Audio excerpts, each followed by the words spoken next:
That's it. The early tournament data is beginning, and yes, we have the power of the new Blackluster Soldier and Dark Magician.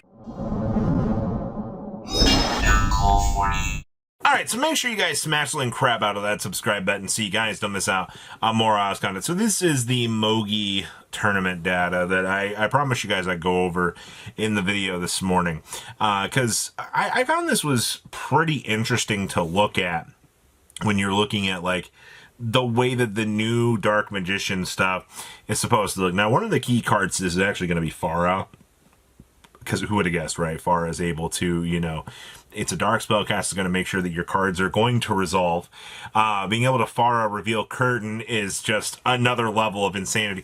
Farah might look like a fun little card that, you know, might not be too crazy, but the fact that these decks are choosing to play this has been really, really strong. And one of the other cool things I want to mention here is the ability of this extremely strong, the Black Magician, the Ultimate Magical Swordsman. This getting the ability to shuffle a spellcaster or a warrior from the hand or graveyard into the deck to special summon this stupid thing, or we can discard it to place a continuous trap card that mentions the ritual of light and darkness from the deck or graveyard face up, is extremely good because this gets Mind Shuffle in rotation, which then's going to start letting you kind of get through the places you need to be. Plus you get access to the Karibos, which the Congo line of those is already incredibly good. And then on top of it, you know, you get access into Harmonia as well. This deck is...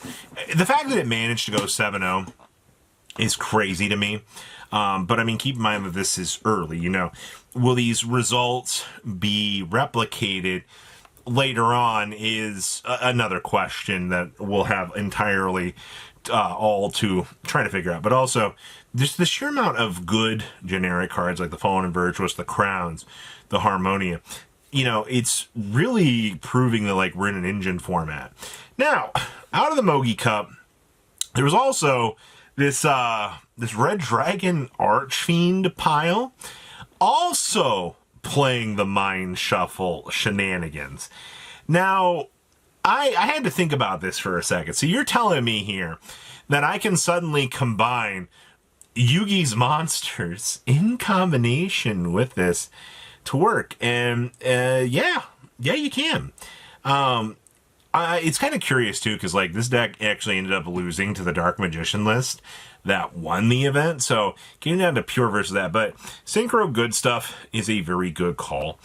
Being able to kind of go through and put up these large monsters, I do think is a good thing that a deck like Red Dragon actually can access and be able to do. So two very pleasant surprises out of the Mogi Cup, kind of showcasing, you know, just Dark Magician supremacy. Now, we also do have cool tunes. Now, I'm a little bit surprised to see that this deck is so well on. Most sets typically try to challenge, you know, the upcoming meta, but the reality of the situation here is we are so screwed because of this deck. I had to think about what I wanted to say there. I hate this deck so much. It's so powerful. It is so crazy. You get to do so much craziness with this. I mean, like the Harmonia bumps, the ability to Naturia Rose Whip, lock your opponent out of spells and traps. You know, I love the one, you know, I love the one Exceed you're playing. It's actually Typhon. We are playing the Deep Sea Prima Donna also for like the revive. Like, you have such a strong cycle of cards to bring back. Also, you know, so many strong hand traps is also the game plan for this deck. So a little bit problematic. Next up is the this is an FTK. This is another problem that we have running around in the format. So the way that this works is you're going to go through the Zero King Rage, and you're going to be able to do the Link 5. The Link 5 allows you to Foolish Burial down the Assembled Nightingale, or the Fusion Lyralisk monster. I don't know why I called it Assembled Nightingale. And then you make the double Starving Venom, and it ends up being an FTK because you're able to ping your opponent for all that extra damage. It's a little bit crazy. I also do like the fact they are side decking the Nurse Angel Reficule down here because, you know, having a built-in FTK that you get access to isn't troublesome enough. You know, you get access to way more out of the block. So, well, we'll see. This is scary. Now, we have another set of data I wanted to go over. Because, you know, seeing and shifting around and seeing some of the other things, having another cool tune list to kind of cross-reference, I think is kind of welcoming. This list, playing the double delta, the gamma, is kind of more of what I would expect with this variety. You're also playing the double desires. Do not underestimate desires in this deck, people. Desires being able to provide you with a deep draw incentive. You know, you're able to deep die. Obviously, I'm saying that a lot, but 2 desires is good. So you try to play the Deep Sea Prima Donna to loop back something, but this does not allow you access to that. So there's some weird scenarios. Also, the fact that they're choosing to side deck the Rose Whip. I don't know. TCG players will talk your ear off for hours about the logistics of main deck Rose Whip versus the side deck, and it's kind of a weird argument. We actually have Draco Tail. Honestly, I'm a little bit surprised about this, because Draco Tail's supposed to be dead, right? We have 1 Rahu and 1 Ketu. Nobody in their right mind is going to try to pick this deck up and play it. Says some very outlandish Yu-Gi-Oh players. Trust me. When 99% of your events are going to be local competition, you're probably going to find some success with this. Now, I do see we're going with double Crowley now. I think that's kind of fine, honestly.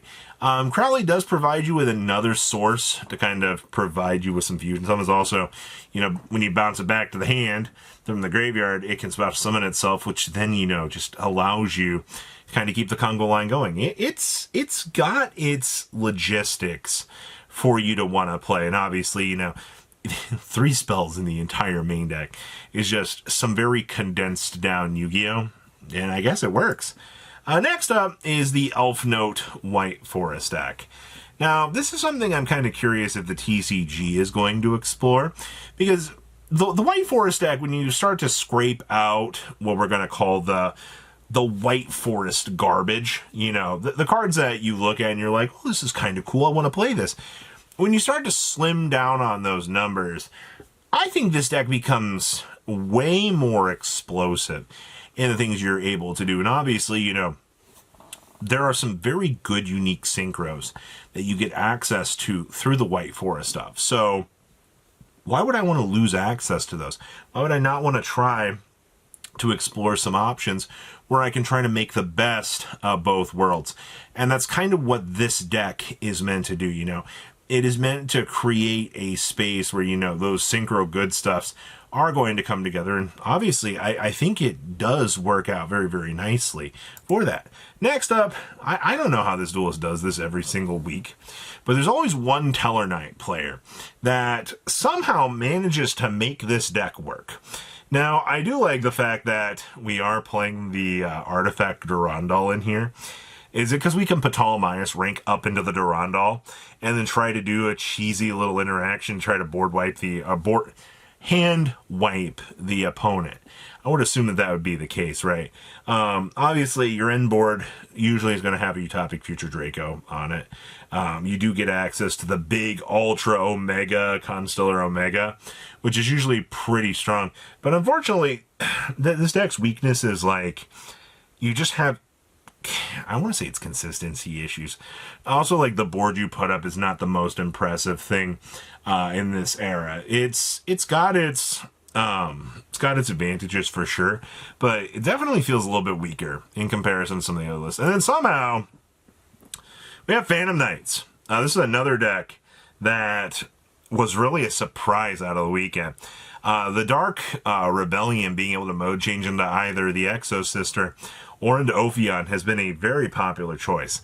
I think this has been one of the more competitive builds that I've seen, obviously taking advantage of the Brave package. Obviously, you know, Water Enchantress being able to set up the Griffin Rider to kind of pad down your field so you don't have to worry about, you know, something explosive coming out and ruining your day.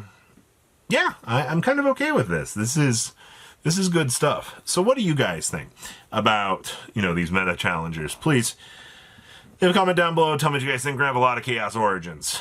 A lot of Chaos Origins coming. Patrons, thank you.